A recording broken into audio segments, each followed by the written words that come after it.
Song 1. I, the glooming light of middle night, so cold and white, worn sorrow sits by the moaning wave. Beside her are laid her mattock and spade, for she hath delved half her own deep grave. Alone she is there.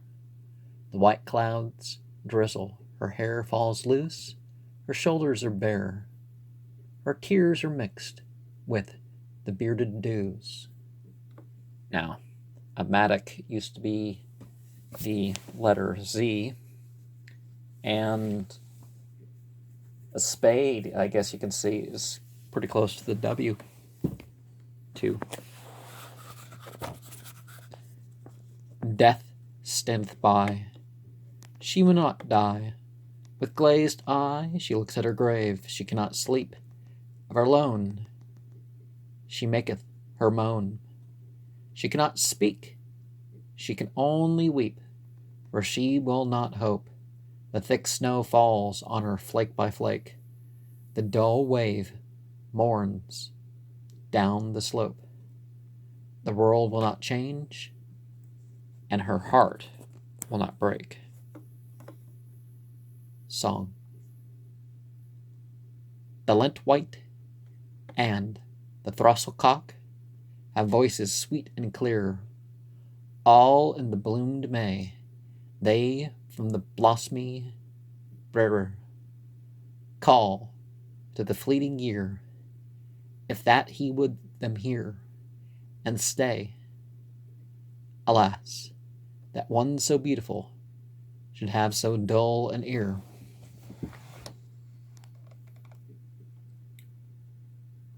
The changing age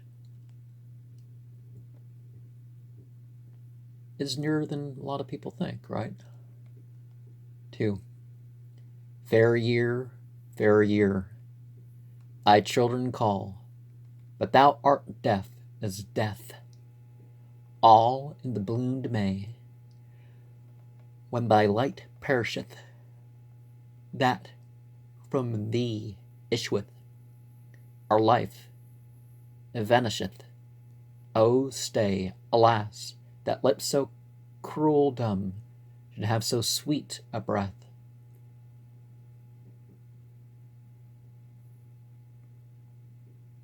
Paying attention to the times can be very important. Fair year, with brows of royal love, thou comest as a king, all in the bloomed May. Thy golden largess fling, and longer hear us sing. Though thou art fleet of wing, yet stay, alas, that eyes so full of light should be so wandering. For thy flocks are all of sunny sheen, in rings of golden Eurone, all in the bloomed May. We for thee pass not on, that thou dost leave the sun. The light is with thee gone, oh stay. Thou art the fairest of the fairest. We for thee pass not on.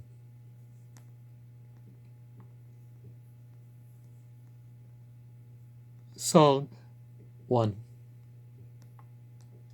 Every day hath its night, every night its morn. Through dark and bright winged hours are born. Ah, well away. Seasons flower and fade, golden calm and storm mingle day by day. There is no bright form doth not cast a shade. Ah, well away. When we laugh, and in our mirth apes the happy vein, we are so kin to earth. Plesuance, father's pain. Ah, well away. Madness laugheth loud. Laughter bringeth tears. Eyes are worn away. till the end of fears cometh in the shroud. Ah, well away. Yeah, it's very important to see how some things presage others, right? 3. All is change, woe or weal. Joy is sorrow's brother. Grief and gladness steal, symbols of each other. Ah, well away. Larks in heaven's cope sing the culver's morn. All the livelong day. Be not all forlorn. Let us weep in hope. Ah, well away. It's perfectly healthy to cry for different reasons. And, we kind of need variety from time to time. Nothing will die. When will the stream be aweary of flowing under my eye? When will the wind be aweary of blowing over the sky? When will the clouds be aweary of fleeting? When will the heart be aweary of beating? And nature die? Never, oh, never. Nothing will die. The stream flows, the wind blows, the cloud fleets, the heart beats. Nothing will die, nothing will die. All things will change through eternity. 'Tis the world's winter. Autumn and summer are long gone. Are gone long ago. Earth is dry to the center, but spring a newcomer. A spring rich and strange shall make the winds blow round and round, through and through, here and there, till the air and the ground shall be filled with life anew. The world was never made, it will change, but it will not fade. So let the wind range, for even and morn will ever be. Through eternity, nothing is born, nothing will die. All things will change. All things will die. Clearly, the blue river chimes and it's flowing under my eye. Warm and broadly the south winds are blowing over the sky. One after another the white clouds are fleeting. Every heart this May morning in joyance is beating full merrily, yet all things must die. The stream will cease to flow, the wind will cease to blow, the clouds will cease to fleet, the heart will cease to beat, for all things must die, all things must die. Spring will come nevermore. Oh, vanity, death waits at the door. See, our friends are all forsaking the wine and the merry-making. We are called, we must go, laid low, very low. In the dark we must lie, the merry glees are still. The voice of the bird shall no more be heard, nor the wind on the hill. O misery, hark! Death is calling while I speak to ye. The jaw is falling, the red cheek paling, the strong limbs failing, ice with the warm blood mixing, the eyeballs fixing. 9 times goes the passing bell. Ye merry souls, farewell. Ye merry souls, farewell. The old earth had a birth, as all men know, long ago, and the old earth must die. So let the warm winds range, and the blue wave beat the shore. For even and morn ye will never see through eternity. All things are born, ye will never come, nevermore. For all things must die. Hero to the under. Oh, go not yet, my love, the night is dark and vast. The white moon is hid in her heaven above, and the waves climb high and fast. Oh, kiss me once again, lest thy kiss should be the last. Oh, kiss me ere we part, grow closer to my heart. My heart is warmer surely than the bosom of the main. O joy, O bliss of blisses, my heart of hearts art thou. Come bathe me with thy kisses, my eyelids and my brow. Hark how the wild rain hisses, and the loud sea roars below. Thy heart beats through thy rosy limbs, so gladly doth it stir. Thine eye in drops of gladness swims. I have bathed thee with the pleasant myrrh. Thy locks are dripping balm. Thou shalt not wander hence tonight. I'll stay thee with my kisses. Tonight the roaring brine will rend thy golden tresses. The ocean with the morrow light will be both blue and calm, and the billow will embrace thee with a kiss as soft as mine. No western odors wander on the black and moaning sea. And when thou art dead, Leander, my soul must follow thee.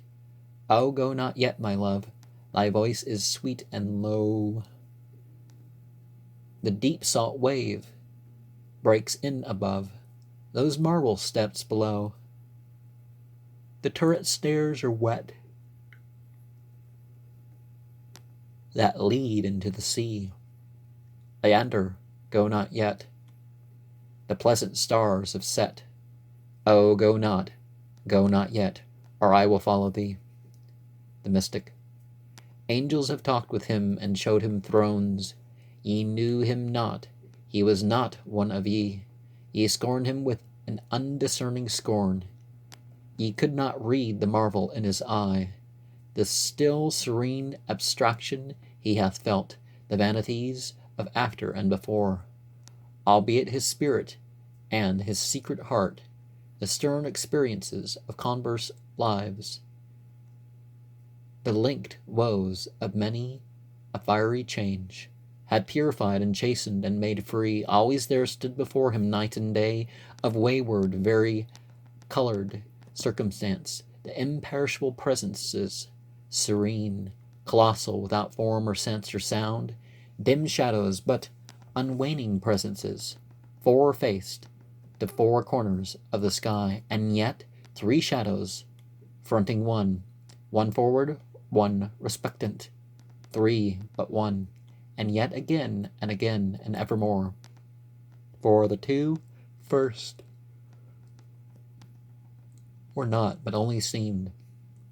One shadow in the midst of a great light, one reflex from eternity on time, one mighty countenance of perfect calm, awful with most invariable eyes. For him the silent congregated hours, daughters of time, divinely tall beneath severe and youthful brows with shining eyes, smile a godlike smile, the innocent light of earliest youth, pierced through and through with all keen knowledges of low, embowed, upheld, and ever hold aloft the cloud, which droops low hung on either gate of life. Both birth and death he in the center fixed, saw far on each side, through the grated gates, most pale and clear and lovely distances, he often lying broad awake and yet remaining from the body and apart, in intellect and power and will, hath heard time flowing in the middle of the night, and all things creeping to a day of doom. How could ye know him? Ye were yet within the narrower circle, had well nigh reached the last, with which a region of white flame, pure, without heat, into a larger air, upburning and an ether of black blue, investeth and engirds all other lives. Remember, that's how Krishna has a metaphorical meaning in its black blueness translation.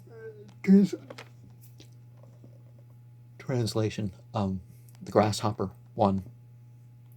Voice of the summer wind, joy of the summer plain, life of the summer hours, carol clearly bound along. No Typhon thou, as poets find, shameful they are deaf and blind, but an insect lithe and strong,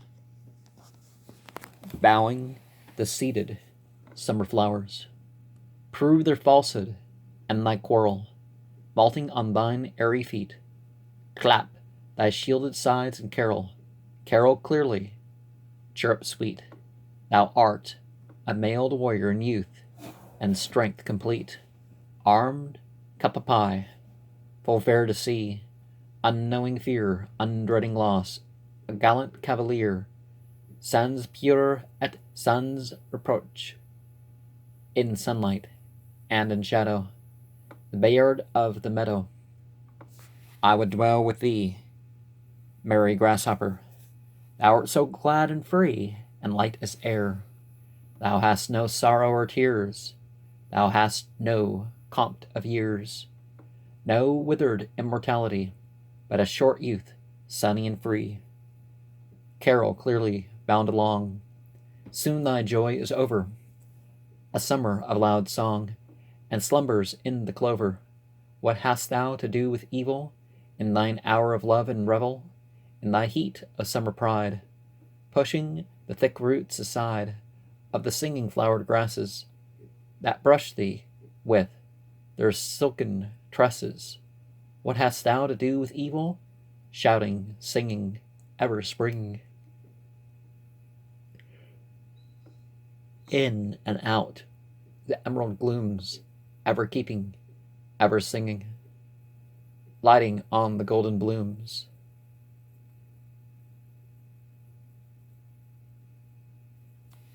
Well, you don't have to participate in the evil of the world if you don't want to. I mean, if you're forced, then it's not evil. It's just, in your heart if you know that what you're being made to do, either for survival or, physically forced by others or something. But love, pride, and forgetfulness. Ere yet my heart was sweet love's tomb, love labored, honey, busily. I was the hive, and love the bee, my heart the honeycomb. One very dark and chilly night, pride came beneath and held a light. The coral vapors went through all. Sweet love was withered in his cell. Pride took love's sweets, and by a spell did change them into gall. And memory, though fed by pride, did wax so thin on gall.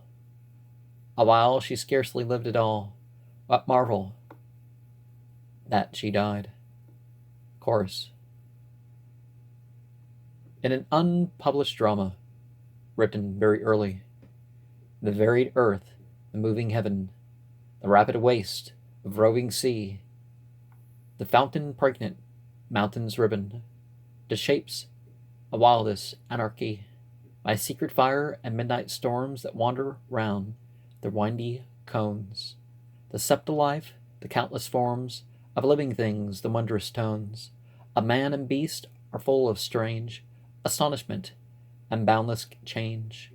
The day, the diamonded light, the echo, feeble child of sound, the heavy thunder's grinding might, the herald lightning's starry bound, the vocal spring of bursting bloom, the naked summer's glowing birth, the troublous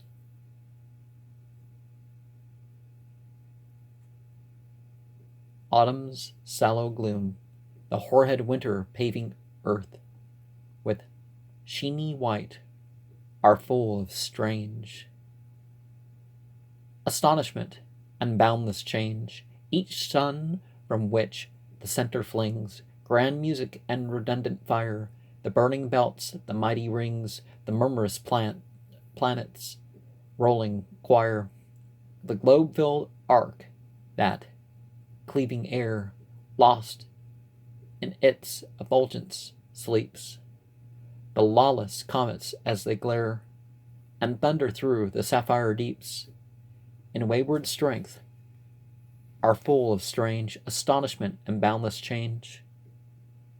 Lost hope, you cast to the ground the hope which once was mine, but did the while your harsh decree deplore, embalming with sweet tears and the vacant shrine my heart where hope had been and was no more.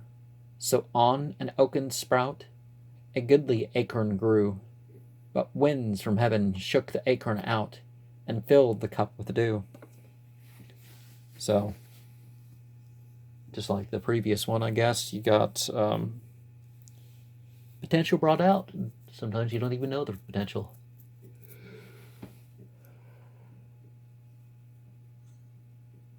The tears of heaven. Heaven weeps above the earth all night till morn, and darkness weeps, as all ashamed to weep, because the earth hath made her state forlorn, with self-wrought evils of unnumbered years, and doth the fruit of her dishonour reap. And all the day heaven gathers back her tears into her own blue eyes, so clear and deep, and showering down the glory of lightsome day, smiles on the earth's worn brow to win her, if she may.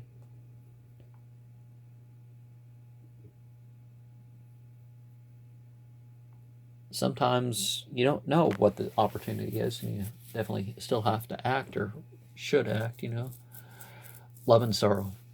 O maiden, fresher than the first green leaf, with which the fearful springtide flecks the Leah. Weep not, Almeida, that I said to thee, that thou hast half my heart, for bitter grief doth hold the other half in sovereignty. Thou art my heart's sun in love's crystalline, yet on both sides at once thou canst not shine. Thine is the bright side of my heart, and thine my heart's day, but the shadow of my heart, issue of its own substance, my heart's night, thou canst not lighten even with thy light, all powerful in beauty as thou art. Almeida, it, my heart, were substanceless, then might thy rays pass through to the other side so swiftly that they nowhere would abide, but lose themselves in utter emptiness. Half light, half shadow, let my spirit sleep. They never learnt to love, who never knew to weep. To a lady sleeping. O thou whose fringed lids I gaze upon, through whose dim brain the winged dreams are born, unroof the shrines of clearest vision, in honor of the silver-flecked morn. Long hath the white wave of the virgin light driven back the billow of the dreamful dark. Thou all unwittingly prolongest night, though long ago listening to the poised lark, with eyes dropped downward through the blue serene, over heaven's parapets the angels lean. Sonnet. Could I outwear my present state of woe with one brief winter, and I endue, I the spring, hues of fresh youth, and mightily outgrow the wan dark coil of faded suffering, forth in the pride of beauty issuing, a sheeny snake, the light of vernal bowers, moving his crest to all sweet plots of flowers, and watered valleys where the young birds sing. Could I thus hope my lost delights renewing, I straightly would commend the tears to creep from my charged lids, but inward I weep. Some vital heat, as yet my heart is wooing, to this itself hath drawn the frozen rain from my cold eyes and melted it again. Sonnet.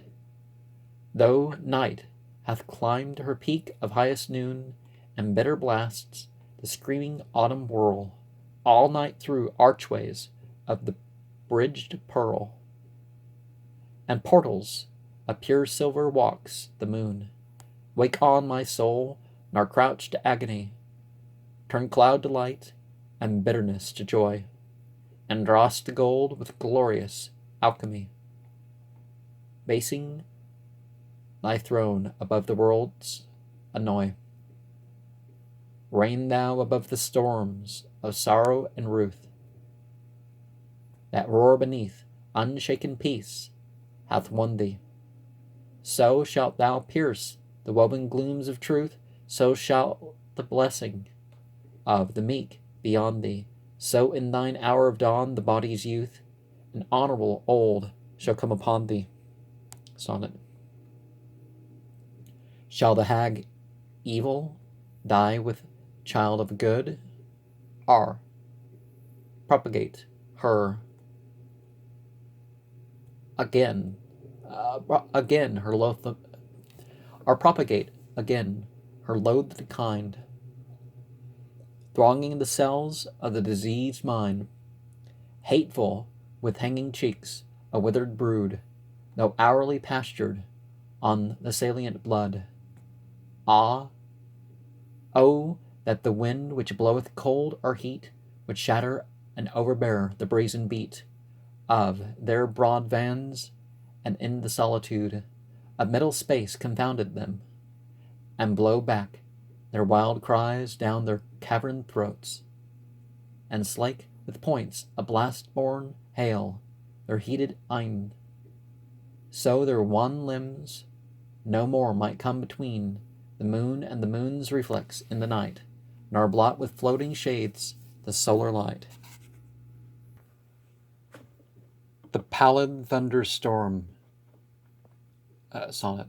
The pallid thunder-stricken sigh for gang, down an ideal stream they ever float, and sailing on Pactolus in a boat, drown soul and sense, while wistfully they strain weak eyes upon the glistering sands that row.